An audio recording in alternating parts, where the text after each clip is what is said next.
안녕하세요, 양준일입니다. 여러분, 요즘에 날씨도 좋고 캠핑들 많이 간다고 제가 들었거든요. 캠핑을 가게 되면 하이라이트가 뭐죠?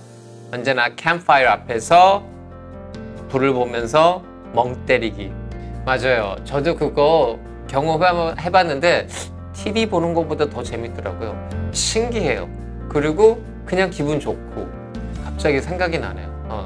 좋은 추억으로 남는 그런 거거든요. 그래서 양준일의 상담소, 그런 캠프파이어 같은 느낌으로 시작해 보겠습니다. 여기는 양준일의 지금 상담소입니다.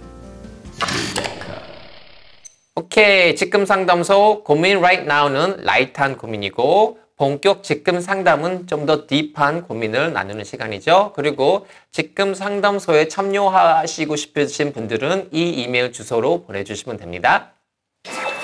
첫 번째 라이트한 사연 들어볼까요? 고령화 가족님, 저랑 동생은 40대 미혼이고 엄마는 70대 후반이세요. 동생이랑 저랑 둘 다 결혼을 안 하고 엄마랑 사는데 엄마가 예전 같지 않으세요. 여기저기 편찮으시다고도 하는데 또 병원을 가보라고 하면 안 가세요. 병원 가서 제대로 된 진찰을 좀 받았으면 하는데 모시고 간다고 해도 싫다고 하시고 어떡하죠? 엄마 병원 가게 하는 방법이 없을까요? 병원을 어머님한테 왜 안 가는지 한번 물어보세요. 근데 어머님이 자기의 몸을 잘 아세요. 그렇기 때문에 이게 병원에 가서 해결이 되는 건지 아니면 그냥 나이가 들어서 이렇게 되는 건지 그것을 잘 아시기 때문에 내 생각에는 생각 없이 그냥 안 가시는 게 아닌 것 같아요. 그래서 어머님한테 어머님, 제가 어머님 모시고 병원을 가고 싶은데 안 가시는 이유가 뭐죠? 저한테 좀 이해를 하게 해주세요. 설득을 해주세요. 왜냐면 저는 자꾸 걱정으로 차여가기 때문에 엄마한테 엄마 나 좀 이해하게 도와줘. 왜 엄마가 병원을 안 가려고 그러는지 라고 얘기를 한번 해보시면 어떨까 생각입니다. 두 번째 라이트 사연 한번 들어볼까요? 여름 전야제님, 여름이 다가오고 있어요. 진짜 살 빼야 하는데 식욕이 줄어들지 않아요. 여름맞이 체중 관리에 제일 중요한 팁 좀 주세요. 식욕이 줄어지지 않죠. 이것도 시간이 걸리고, 그리고 여기서 제일 중요한 것은 안 먹는 게 아니고 뭘 먹냐가 제일 중요해요. 자기가 마시는 설탕만 끊어도 살이 많이 빠진다고 얘기를 해요. 그리고 저도 그것을 느끼고 있고, 그래서 그냥 자연스럽게 빠지게 내비둬야지 그걸 자꾸 생각하면서 무게를 자꾸 확인하고 그러면 더 스트레스를 받아서 그 스트레스를 풀려고 또 먹게 되고, 그러기 때문에 일단 거기에 스트레스 받지 않는 게 중요하고, 먹는 것을 배고프면 먹어야죠. 먹는 것을 뭘 먹냐를 잘 생각해서 맛없는 거 먹으면 오래 못 먹어요. 많이 못 먹고. 다시 말하지만 먹긴 먹어야 됩니다. 뭘 먹냐가 중요합니다. 설탕 빼고 다른 걸로 한번 드셔보세요. 다음 고민 사연 만나볼까요? 네, 건망증 맞아? 님. 같이 일하는 후배가 건망증이 너무 심해요. 일 시킨 것도 자꾸 까먹고 회의 준비 자료도 자꾸 빼먹어요. 깜빡했다고 하는 것도 하루 이틀이지. 이 후배를 어떻게 해야 하죠? 제가 너무 널널하게 해줘서 그런 걸까요? 선배들은 후배 관리를 좀 하라고 하는데 답답하기만 합니다. 이분한테 미팅을 하던 뭐를 하던 오늘 해야 될 내용을 적어오라 그랬어요. 적어와서 본인이 체크하면서 그것을 확인하라 그러는 게 그냥 제일 간단한 일이에요. 언제나 뭐를 적는다는 것은 여기에 뇌에 있는 것을 종이에다가 빼버리면 뇌가 쉴 수가 있어요. 그렇기 때문에 적는 것이 굉장히 좋아요. 그러면은 우리가 핸드폰도 이렇게 막 프로그램 이거 돌리고 막 이러면 서로 버벅거리면서 안 돌아가서 그걸 다 꺼버리고 램을 이렇게 쓰레기 치우듯이 이렇게 눌러서 이렇게 클리닝을 하잖아요. 그러니까 우리 뇌도 똑같거든요. 자기가 뭘 해야 되는지 그냥 확인만 하면 되는 거고, 그리고 선배님으로서 그냥 너 그 오늘 메모 좀 한번 가져와봐. 뭘 했는지 뭘 적었는지 내가 확인해 볼게. 그런 식으로 확인하면은 많이 도움이 될 것 같아요. 다음 마지막 right now 사연 만나보겠습니다. 청바지 아가씨님, 언니가 아끼는 청바지를 몰래 입고 나갔다가 찢어먹고 왔어요. 아직 언니는 이 사실을 몰라요. 어쩌죠? 그냥 몰래 갖다 버릴까요? 그냥 모르는 척 할까요? 언니가 아침에 출근하려고 옷장 열 때마다 심장이 떨어져 나갈 것 같아요. 찢었으면 찢었다고 얘기해요. 언니가 뭐 어떡할 거야. 그냥 화내는 것밖에 없어요. 그리고 언니가 동생한테 동생이 능력이 되면 물어내라 그러겠죠? 그럼 능력이 없으면 그냥 끝날 것 같아요. 그리고 그냥 언니한테 언니 내가 다시는 언니 옷 안 입고 나갈게 하고 약속하면 되죠. 근데 그것을 자꾸 갖고 있으면 갖고 있을수록 옷장을 열 때마다 매를 맞는 건데 그냥 한 번 맞는 게 낫지 왜 계속 맞으세요? 얘기하세요 그냥. 네. 오케이 여러분 양준일의 직금 상담소를 함께하고 계십니다. 직금 고민 오늘까지만 본격 직금 상담소 들어갈까요? 좀 더 딥한 사연 들어가 보겠습니다. 안녕하세요. 저는 아이 키우고 있는 7년차 주부입니다. 저의 고민은 시어머니인데요. 정확히 말하면 시어머니와 남편이죠. 어머님은 저와 남편의 결혼을 반대하셨어요. 전문직인 어머니는 공부 많이 시킨 아들에 대한 자부심이 크셨고 며느리도 내놓으라는 집안 여자를 드리고 싶으셨던 것 같아요. 결혼 과정에서 남편이 어머님과 연을 끊겠다고까지 했고 결혼 2주 전 어머님이 겨우 허락을 하셨죠. 물론 결혼 후에는 어머님께서 결혼 반대한 거에 대해 사과하셨고 지금 저와 어머니는 사이가 괜찮습니다. 하지만 문제는 남편이에요. 어머님과 남편의 사이가 너무 냉랭합니다. 남편 말로는 어릴 때 일관성 없고 히스테릭한 행동들 완벽주의 어머니한테 맞춰드리는 게 힘들었다고 해요. 옷 하나, 신발 하나도 어머님 마음에 안 들면 화를 내고 난리를 치셨대요. 그런 어머니 밑에서 자살 충동까지 생겼고 공황장애 약도 먹었다고 하네요. 결혼하면서 밝아졌고요. 그래서 지금은 어머니를 미워하는 아들이 됐는데 한편으론 어머니 입장에선 부잣집에서 귀하게 크셨는데 남편 보살핌 못 받고 혼자 최선을 다해 키운 자식에게 그런 대우를 받는다는 게 서운하셨겠죠. 그래서 그 마음 충분히 이해가 돼서 제가 많이 위로도 해드렸어요. 그런데 문제는 아들이 더 이상 자기 말에 귀를 기울이지 않으니 때때로 저에게 히스테리를 부리신다는 거죠. 저도 제가 할 말은 하는 성격이긴 하지만 괜히 심장 안 좋으신 시어머니께 할 말 했다가 건강 안 좋아지시면 제 잘못이 될 것 같아 10번에 5번은 참게 됩니다. 하지만 그냥 참기만 하다가는 저도 이 감정이 소화가 안 되고 결혼 전에 저희 결혼 반대하셨을 때 했던 말들과 그 상황들이 떠올라 울컥울컥 눈물이 나기도 해요. 앞으로도 남편과 어머님 사이에는 이런 일들이 계속 생길 것 같아요.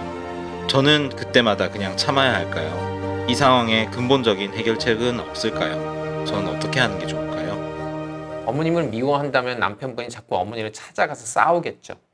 그렇지만 그냥 피하는 거잖아요. 그것은 그냥 평화를 원한다는 거거든요. 그러니까 그것을 알고 계시고 그리고 시어머님이 자꾸 뭐라고 얘기를 하면 들어만 주세요. 행동을 하려고 그러지 마시고. 왜냐하면 남편분의 평화를 유지시켜 주셔야 되고 어머님의 외로움을 그냥 달래주시는 것밖에 없어요. 그걸로 끝나야지 남편분이랑 어머님 사이를 어떻게 하려고 그러시면 그러면 이제 세 분의 문제가 돼요. 그러니까 그냥 그런 거 하지 마시고 그냥 내비두시고 어머님이 뭐라 그러면 아, 네. 그러면서 어머님이 그것을 얘기를 하면서 풀을 수 있도록 내비두고 그것을 남편한테 전달하지 마세요. 전달하지 마시고 남편분은 그냥 멀리 있어야지만 평화를 유지하는 것을 원하는 거니까 미워하는 거 아니라고 저는 생각합니다. 남편을 통해서 아무리 뭐라 그래도 흔들리지 않으면 며느리를 통해서 얘기를 할 거고 며느리가 흔들리지 않으면 아이를 통해서 올 거고 어떻게 해서든지 들어가려고 그래요. 그러니까 조심하셔야 되고 지혜롭게 잘 어머님의 그냥 상담처럼 듣기만 하고 남편한테 절대 전하면 안 돼. 절대로 전하면 안 됩니다. 제 생각은 그렇습니다. 두 번째의 깊은 사연 들어볼까요?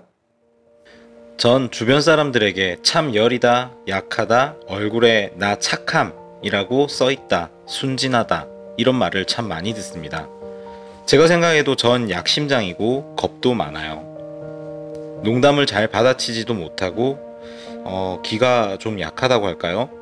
때론 좀 세 보이고 싶어서 일부러 다르게 좀 언행을 해봐도 결국은 다시 제자리.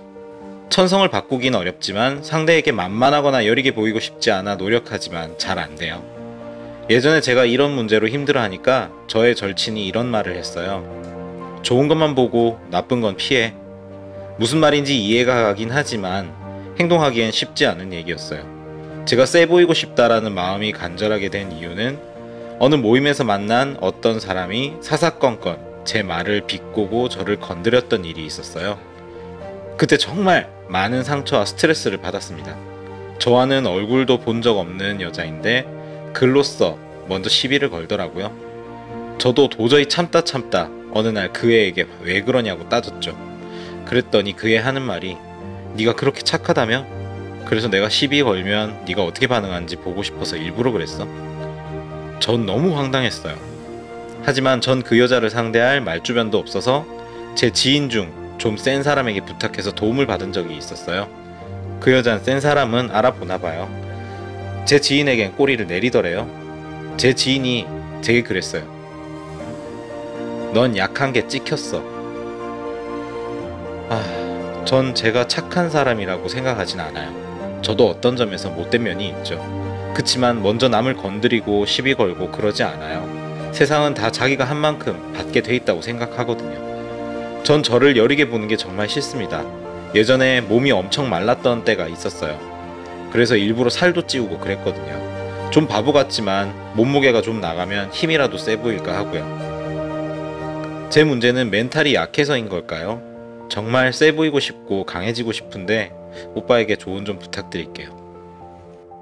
본인이 그렇게 착하다고 이렇게 찍혀져 있으면 내가 봤을 적에 삼자로서 그 공격하는 사람 안 보일 거예요, 제가? 그러면 제 머릿속에서 정해요. 얘는 착하네. 쟤는 못되네. 이렇게 찍히거든요. 그러니까 그 사람은 그것을 생각을 못 하는 거예요.